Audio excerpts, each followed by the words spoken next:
Tonight, the American retaliatory strikes have begun. U.S. Central Command saying late this evening, U.S. forces began striking more than 85 targets in Iraq and Syria, using numerous aircraft, including long-range bombers flown from the U.S. The targets, Iran's Islamic Revolutionary Guard Quds Force and affiliated militia groups, hitting their command and control operations centers and intelligence centers, rockets and missiles, and unmanned air vehicle storage, among other sites. President Biden tonight saying our response began today. It will continue at times and places of our choosing, adding, let all those who might seek to do us harm know this. If you harm an American, we will respond. The U.S. strikes come in response to that deadly drone attack by Iranian-backed militias that struck Tower 22, a desert outpost in Jordan, killing 3 U.S. service members. That attack among more than 160 against American targets by Iranian-backed militias since October. President Biden had previously authorized limited strikes in response that even he acknowledged had not deterred the militias.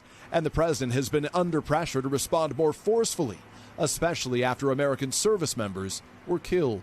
All of it just hours after the commander-in-chief performed one of his most solemn duties, attending the dignified transfer at Dover Air Force Base as the remains of those 3 U.S. service members returned home.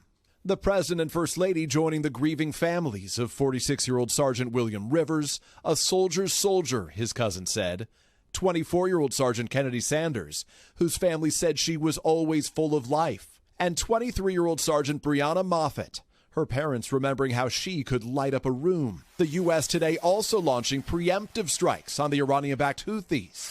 NBC's Courtney Kuby is in the region tonight. I'm here on the USS Eisenhower in the Red Sea, where just a couple hours ago, nearly a dozen F-A-18 fighter jets took off from the deck of this aircraft carrier.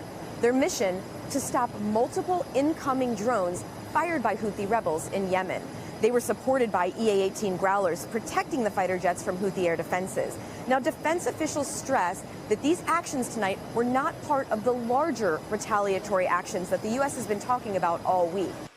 Thanks to Courtney Kuby in the region tonight. And Peter, you've got reporting on what was hit in these attacks. Lester, that's right. 2 U.S. officials tell NBC News tonight that at least half a dozen facilities were struck and that those sites were linked directly to attacks against the U.S. and coalition forces in the region. Tonight, as we said, President Biden putting out a statement saying, among other things, that he does not seek a wider war in the Middle East or anywhere else in the world.